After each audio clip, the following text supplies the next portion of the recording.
In Lecture 3, we will be discussing the objectives of financial regulation. Now discussing the objectives of financial regulation, we will go into each one of these as well. The first one is, as we've mentioned before, you want to protect your consumers and the investors.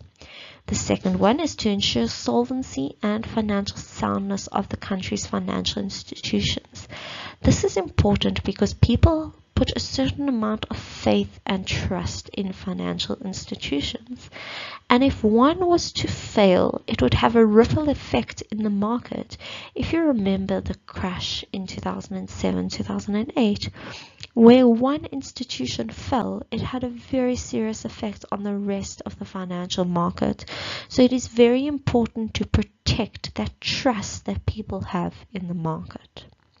The third objective is to promote fairness, efficiency, and transparency in the securities market. You want to make sure that everyone in that market is on level footing and that there's transparency. People know what's happening in order for there to be trust in the market. The fourth objective is to promote a stable financial system by monitoring, mitigating, and managing risk. If the system was not stable, people would be very reluctant to invest. You want the people in your country and even foreign countries to invest in your financial system. And in order to do so, you have to provide a certain sense of stability. And the last objective is to regulate international participation in financial markets. When you are dealing with international participation, you must remember that each country in the world has their own set of laws.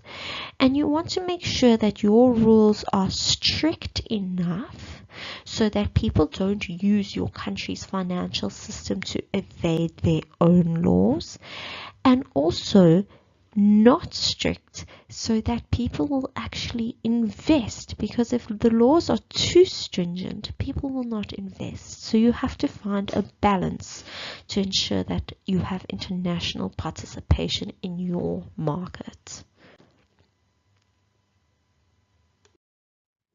When you talk about regulation, there are also requirements necessary to fulfill these objectives.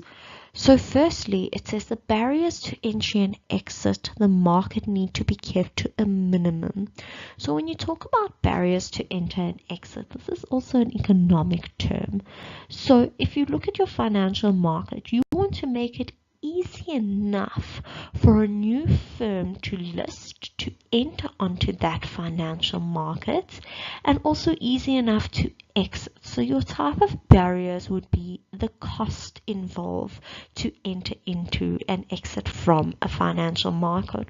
Also the type of competition that is in the financial market. So for example, if you think of in South Africa, our cell phone network providers, because there is such strong competition between the very few network providers, it would be very difficult to introduce an additional provider. Then, regulatory measures should not be implemented if their impact outweighs the benefit.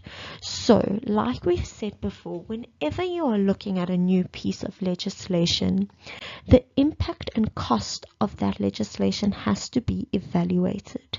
And if the costs outweigh the benefits, obviously they should not implement that piece of legislation. Then there should be certain restrictions and requirements for participants, but these requirements should be equal. So for example, if you would like to list on the Johannesburg Stock Exchange as a company, your requirements should be the same as all other listed companies. There shouldn't be a differentiating requirement that you need to fulfill that other companies did not. And lastly, in order to make sure that regulation achieves these objectives, there needs to be a review of the regulation. So for example, tax every year after the budget speech, the tax regulation is tweaked a little bit to make sure that it is still achieving what it set out to achieve in the first place. And the same with the Financial Markets Act. It is not as often, but often updated and amended to ensure that it is still achieving the purpose that it set out to achieve in the first place. So now we will deal with each one of these principles of regulation in more detail. I will go through it a bit faster as I have discussed each one with you.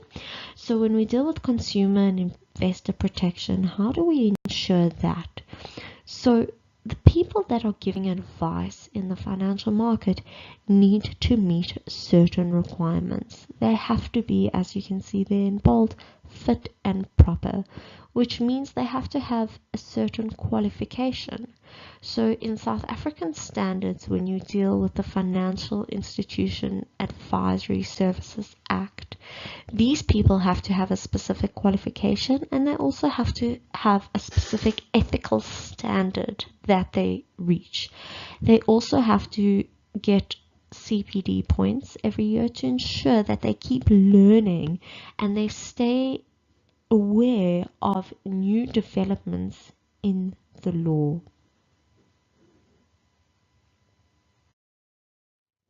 Ensuring that the securities markets are fair, efficient, and transparent. So if you look at any market, you deal in the primary market as well as the secondary market. The primary market is not used as often as the secondary market. Financing of business ventures take place in the primary market, whereas trading of already listed securities take place in the secondary market, which is where most of the focus is. So you want to make sure that it is fair, efficient, and transparent. When we deal with fairness, we want fair access to information. We want to make sure that everybody receives the information at the same time.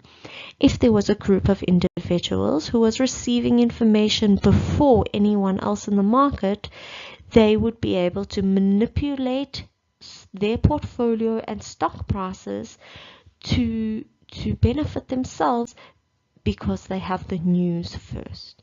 So you want to make sure that there is a dissemination of information that is timely. So that deals with efficiency of the market. So here in Johannesburg you have the SENS, which is run by the JSE, and they ensure that news is put out timelessly and at the same time for everyone. There is also transparency of information, so everything is publicly available. You have pre-trade as well as post-trade information, which is publicly available. This is becoming more relevant if you think of cryptocurrencies and the blockchain, which is an interesting thing to think about with regards to financial markets.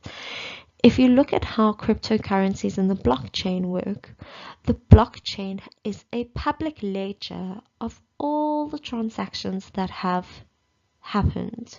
So it's ensuring that there is transparency, and it makes it more difficult for people to use financial markets for the wrong purposes.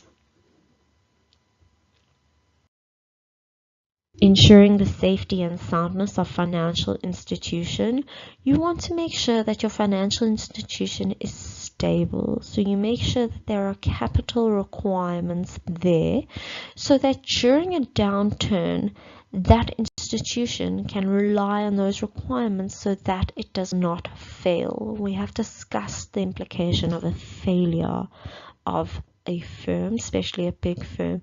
It can have a ripple effect in the whole financial system. Ensuring systematic stability. Remember, South Africa is part of a global network. We are also vulnerable to shocks from other jurisdictions.